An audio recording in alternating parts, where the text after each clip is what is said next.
Hi, this is Caroline from The Happy Sensitive. I wanted to talk to you about inner comfort zones and outer comfort zones. I just, a little while back, I heard an interesting video about this topic, but it was only talking about part of it.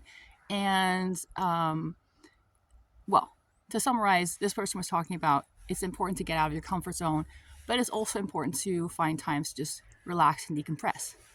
Like, exactly. But there's more to it because you also have an inner comfort zone. You have an outer and an inner one. Your outer comfort zone is your life, like your practical life that you're living in, and keeping all of that the same creates comfort, safety. But you also have an inner comfort zone, your emotional landscape, the things you're facing or not facing, the mess you're exploring or staying away from. So if you have an inner comfort zone, it means you're kind of just doing what you're always doing, allowing yourself to feel what you always allow yourself to feel. And if you have habits of shutting stuff down and avoiding things, you keep shutting it down, you keep avoiding it. You keep everything the same on the inside. What's really important to understand about comfort zones is you cannot healthily change your outer comfort zone and your inner comfort zone at the same time. You have to either say, okay, I'm going to explore the world, like dramatic example. I'm going to explore the world. I'm going to see all these new places. I'm going to be out of my comfort zone. I'm going to do new things. But then keeping things on the inside the same, right? Not do inner transformational healing therapy kind of stuff at the same time, because now you're shaking up your inner world and your outer world at the same time. That's asking for overstimulation and overwhelm, basically. So this is why it can actually be very therapeutic, and you can have a lot of growth in a place where outside of your, like your outer life that everybody can see is just the same habits, routines, places you go, things you do. Kind of boring, maybe. Or, maybe it's not boring, but it is what it always is. And that actually creates that space, that stability that you need to go and explore on the inside. Face difficult feelings, tackle habits that are holding you back, explore difficult things from your childhood that you've also always kind of avoided, whatever work you need to do. But it's really important to understand, like, you need stability somewhere. So if you're going to do really intense explorative work on the inside, you want to have your outer world be stable and be something that you're familiar with. So you want to actually have the comfort zone on the outside, and then you can have the discomfort on the inside. Or if you want to go explore out in the world, then you want to keep your insides comfortable, stable. Don't go digging for traumas. Don't go digging for hard stuff that you need to deal with, because it's probably going to overwhelm you, right? And then, of course, there are people who just keep everything the same, inner and outer, and they're stuck. And maybe that's what they want, but they're not growing. But here's what you don't want to do. Sometimes people do this. They're like, I have been stuck for a very long time. My outer life is the same. Everything is the same. Nothing's been changing. My inner life has been the same. I haven't really been dealing with anything. I haven't been exploring anything. I haven't been facing anything. And then they say, Caroline, or they talk to someone else maybe. They're like, I want to make some changes. And they just do everything in one freaking go. They sign up for like 5 different transformational programs at once, and then they quit their job, they end their relationship, they leave their hometown, they start traveling. I mean, I'm not making this up. People do this. There are people who do this, and it's a recipe for disaster, because now you're creating massive overwhelm, anxiety, and panic in your system. And the only way to deal with it is to kind of shut down all your adventures and just collapse or quit, or to what a lot of people do, which is not healthy, but they just completely dissociate from their body. So now they're kind of floating outside of their body. They're not feeling anything anymore. They're like, oh, this is so much better. They're just completely numbed out, and they just kind of keep going with whatever they were planning to do. So it takes to do comfort and discomfort well, to do growth well, to do change well. It's important to understand that you need some comfort, and it's good to have some discomfort as well to grow.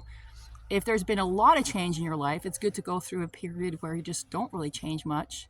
But if you don't really change anything inside or outside for a long time, chances are it's going to be much harder to make changes. You're going to be much more afraid of making changes.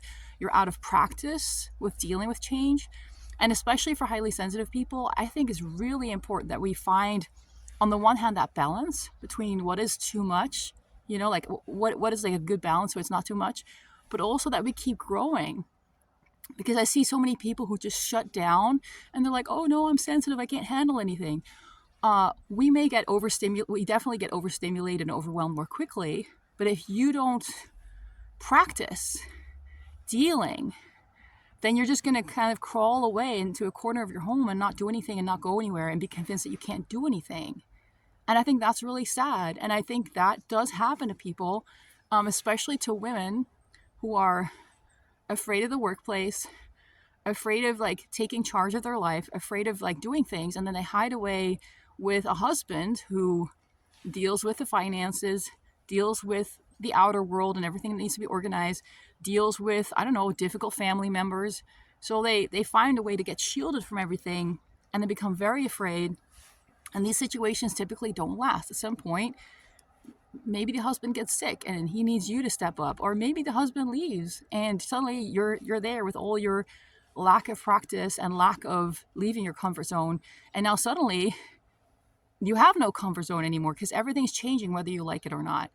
So I really do believe we need to get comfortable with change and comfortable with discomfort, but it's good to distinguish between inside discomfort and outside discomfort and realize we cannot have a lot of both at the same time. You cannot have a lot of inner growth and discomfort and also have a lot of outer change and discomfort because it just gets to be too much.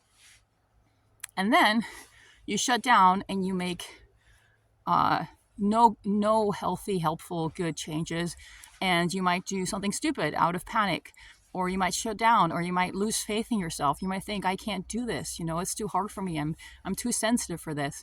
But it really is about understanding that yes, we have some space for growth. What are you going to fill that with? And to support that growth, to support that change, we also need comfort. If you're going to fill that space for growth with just random bullshit stimulation, then you also can't really grow or change anymore, because then you need that space for loud, noisy stuff that doesn't really nourish your soul, but you've decided to just kind of put up with it maybe, right?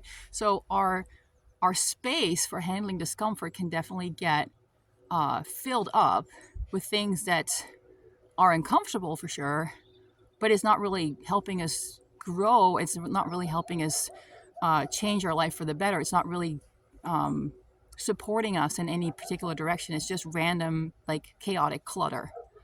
So this is something to be aware of too for if you're more sensitive, because you can handle less random clutter. Whether that is physical clutter, whether it's noise clutter, whether it's people clutter. Some people are very cluttery. They're always just kind of creating.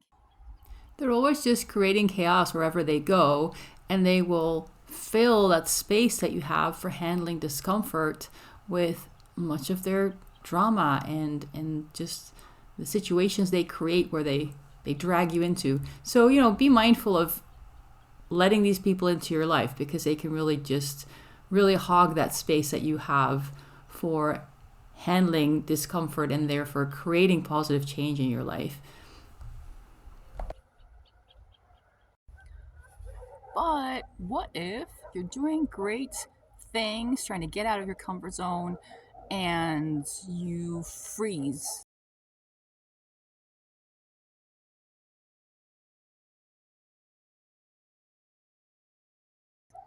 You get so slammed with fear that you can't take another step. This can happen. Okay, so what do you do now? So what do you do then? Well, you slow down. You go at the pace that you can go.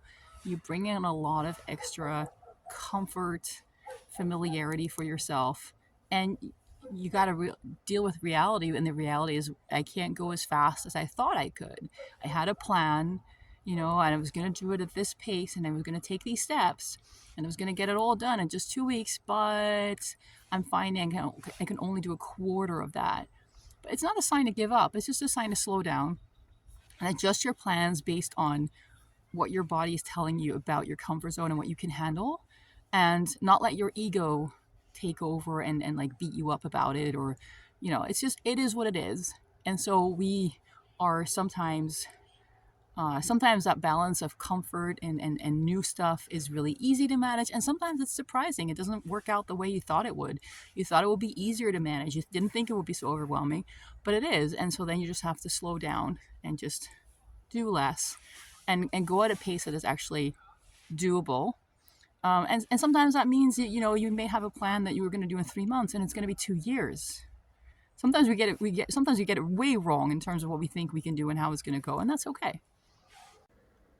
I mean, look at these cows. Look at how slowly they're grazing. They're just inching forward. But it works. Nothing wrong with that. They're not going to doubt themselves, be like, look at me chewing this grass. Everything's so slow. No, they're fine with it. This was Caroline from The Happy Sensitive. I hope this was helpful for you. Take care. Bye.